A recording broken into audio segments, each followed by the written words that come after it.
निधिवन क्या है? निधिवन में क्या होता है? निधिवन में कौन आते हैं? निधिवन कैसा है? राधे राधे। हरे कृष्णा भक्तों, मैं चंचल आज मैं लेकर आई हूँ निधिवन के कुछ रहस्य। निधिवन एक तुलसी के पेड़ों का वन है जो कि माना जाता है कि आज से तकरीबन 6000 वर्ष पहले 10 किलोमीटर के दायरे में फैला हुआ था और उसी जगह के लोग बोलते थे वृंदावन। भगवान श्री कृष्ण का जन्म हुआ था मथुरा में और गोकुल में उनका पालन पोषण हुआ था और वृंदावन वह जगह है जहाँ पर भगवान श्री कृष्ण ने लीलाएं की थी और उनमें से एक लीला ये थी कि भगवान श्री कृष्ण ने 16,800 रूप लेकर निधिवन में महारास रचाया था। उन्होंने गोपियों की इच्छाएं पूरी की थी।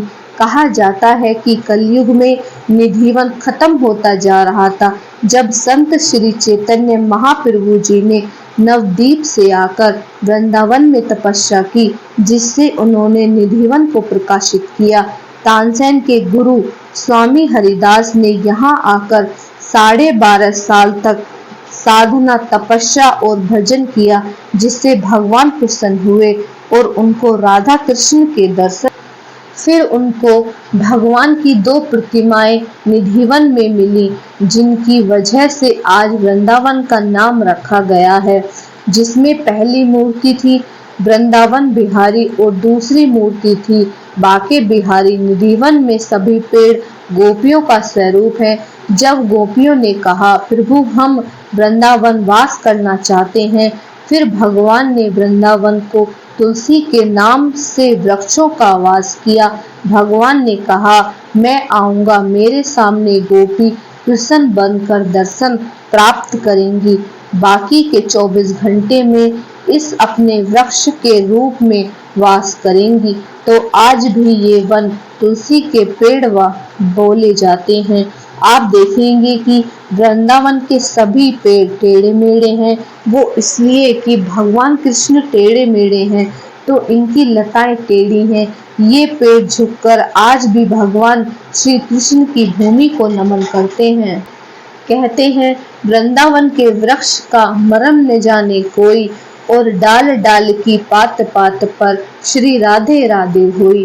राधा जी की सखी हुई ललिता विशाखा। महारास करते समय जब पानी की प्यास लगी तो यमुना किनारे जाने लगी, तो ललिता विशाखा से राधा जी ने कहा कि रात्रि में गंगा जमुना किसी को उठाया नहीं जाता। भगवान श्री कृष्ण से राधा जी ने बोला, बंसी से गड्ढा खुदवाया और पानी प्रकट किया और अपनी सखियों की प्यास बुझाई, तो इसका नाम पड़ा ललिता कुंड। राधा जी के श्रृंगार महल रात्रि में जाने से पहले उनका बेड लगाते हैं, उसे सजाया जाता है। भगवान के लिए लड्डू, पान, दातुन और जल रखा जाता है और राधा जी का श्रृंगार रखा जाता है। शाम को 7:30 बजे आरती होती है। फिर वह जब अगले दिन सुबह आते हैं तो उन्हें वह श्रृंगार सामान इस्तेमाल किया हुआ मिलता है। यही चमत्कार निधिवन में रोज होता है। ये माना जाता है कि श्री कृष्ण और राधा रानी जी आज भी निधिवन में आते हैं और गोपियों के साथ रास लीला करते हैं। ये भगवान की हृदय भूमि है। ये कोई मंदिर नहीं है, ये साधना का स्थान है। इसमें घूमने से भगवान की भक्ति और आनंद का एहसास होता है। यहाँ आने से भक्ति बढ़ती है।